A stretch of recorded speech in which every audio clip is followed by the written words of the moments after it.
It's 8:52 here in New York. I'm Bryant Gumbel. We understand that there has been a plane crash on the southern tip of Manhattan. You're looking at the World Trade Center. We understand that a plane has crashed into the World Trade Center. We don't know anything more than that. You're watching Seven's continuous coverage of the attack on America, the day the world's most powerful nation was rendered powerless. Live in infamy. 11th of September, 2001, 60 years after Pearl Harbor. The United States is again the victim of a brutal surprise attack. This time the aircraft are hijacked airliners, the targets, the very symbols of American financial power. This is BBC One. Now a change to the schedule as we join BBC News 24.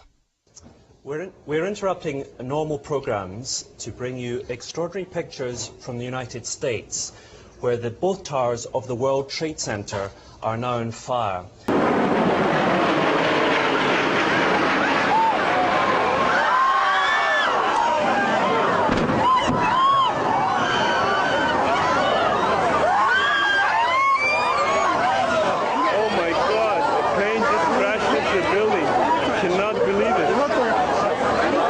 I was a head teacher, not in this school, but in a different school in Worcestershire. And it was actually the people who worked in the library that first had news of what had happened, because they had a TV on with Sky News or something on.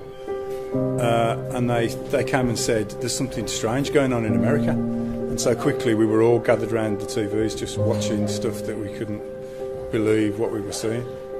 And everybody just went home from it was about the end of school time, and we were, 4 o'clock, 5 o'clock, we were on our way home then. And then it all started to unfold, obviously, as we got home. And the next day at school, we had assemblies and things, special assemblies, so that the kids could talk about it and say how they were feeling about it. And there was just a lot of outpouring of emotion, really. But I do remember it very clearly. And it's one of those things, when they say you'll always remember where you were. I'll never forget where I was in that afternoon in the library at school, watching on the TV stuff that, if it was a film, you would have thought it was a bit far-fetched. And it had a big influence on my life and everybody else's as well. I went to see my friend because it was her birthday, and it was my friend from uni, and I hadn't seen her for a while. And I was at her house giving her a present, and then all of a sudden on the telly we could see, there was something going on in America we didn't quite know.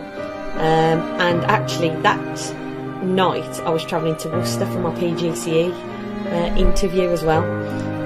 So as I was travelling to Worcester and on the radio, I was listening to everything that was going on, and I just couldn't quite believe what was happening. And no one seemed to know, and it was all very, up in the air, and why these planes had crashed into a building. And so, I vividly remember where I was, because I remember being at my friend's and saying happy birthday, and then looking at the telly thinking, oh my God, what's going on? I was in Malta on holiday with some friends, and they came up to the hotel room to tell me what had happened. It was quite terrifying because we got to fly back that night, and the atmosphere on the plane was really tense. I think everybody was just really, really happy when we landed.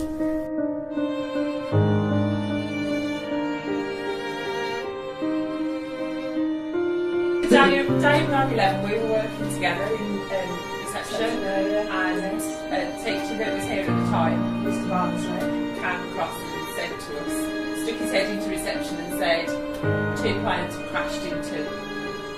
We were laughing at the time, and he says, I've got something really bad to tell you, and we were still giggling, and he says, no, seriously. And he said it was serious, because we thought he was trying to tell us right. Because he was very much a comedian, wasn't he? And then he says, no, this is serious. He says, 2 planes have crashed into Trade Centre.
Thank you.